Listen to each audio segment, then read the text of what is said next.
Andrew here. Hey, Andrew here. We're instant critics. Instant credits. We're back to. Is that what we're going to call it? Instant critics? I don't know.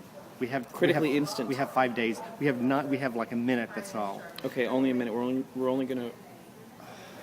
We're actually waiting for a subway train to come by to take us to the Acorn Theatre to see Abraham Lincoln's big gay dance party, which was part of Fringe Festival last year, and I was really stoked on it. Yeah. We never saw it, but apparently it's now been expanded. It's like 3 hours. It went to San Francisco. It did. The dance party went, big surprise there. I thought it came from San Francisco. Maybe it came from San Francisco. At any rate, they reworked it, and we were excited to see it, except for the fact that we found out that it's 2.5 hours long. Which, you know. Yeah. Showbiz. Showbiz. So, yeah, I'm concerned about exactly what we're getting ourselves into. Yeah, but hopefully we'll tell you about it. There's actually 2 intermissions, so we'll check back after the first intermission with a recap. Who knows if we'll stay? Over and out. Andrew here. We just got out of the first act of Abe Lincoln's Big Gay Dance Party. And I have to say, it started out with a bang, and then somewhere during the first act, I was having second doubts. But then... Second doubts? I had doubts. I had my doubts. But towards the end, it became... I thought it was going to be kind of a cheesy, funny, like, bloody Andrew Jackson, but it's bringing up really interesting ideas of race and of prejudice and of rights. It's going places I didn't think it was going to go. It's like an orgy of ideas. It's like an orgy of ideas. However, that being said, the very beginning, there's a lot to talk about. There's so much to talk about, and I have to say that I agree with you. It kind of fizzled out for a moment, and part of that was the whole dance numbers. There's all these dance numbers, and they're these sort of goofy, like they almost like they would, if this was a film, they would be animated sequences in between the scenes, and those run on too long, and they're a bit like Spy versus Spy, like goofy, get smart kind of stuff. But at the end of the day, it's just the first act. We have 2 more acts to go to, and it's picking up, it's swinging up. We'll see what we see. It still feels like a Fringe Festival show, sort of. It is kind of fringy still. But who knows? Got to get back in. 2 more acts. Got to go trim the fringe. Yes. So we're now at what? Just got out of Act 2. Yeah. So we're at the second intermission.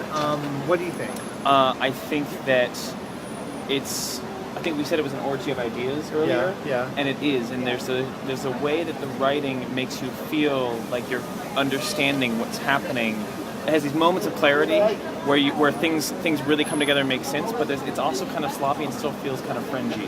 What's great is that every act is the same story told from a different perspective, and it's nice to see how everything wraps up.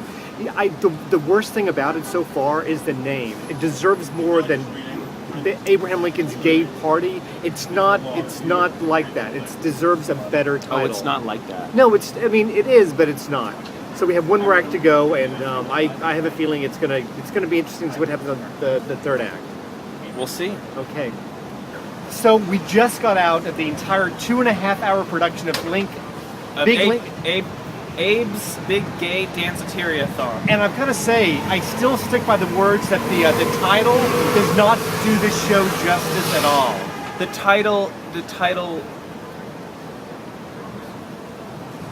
Damn it. This is the problem with these reviews. No, that's not the problem. The title makes it sound very trivial and very like lighthearted and frivolous. And the thing is that when you're seeing a show that you think is going to be lighthearted and frivolous and silly, 2.5 hours. It puts you in a mindset. It puts you in a certain mindset, and the title is validated by some of the sloppy production value and the fact that Robert Hogan seems to be going senile on stage before your very eyes. But I was very disappointed in his performance. But with such a large cast covering so many different facets of the American experience through the lens of a man whose life has been examined in many different ways by many different people, it's ultimately a fulfilling experience. There's 3 acts. They all tell the same story from a different viewpoint, and they each also address a sort of a set of the population that's been persecuted, whether it's gays, African Americans, or senile right-wing Republicans. I think it's a great show, and if they just tune it a little bit further with better sets and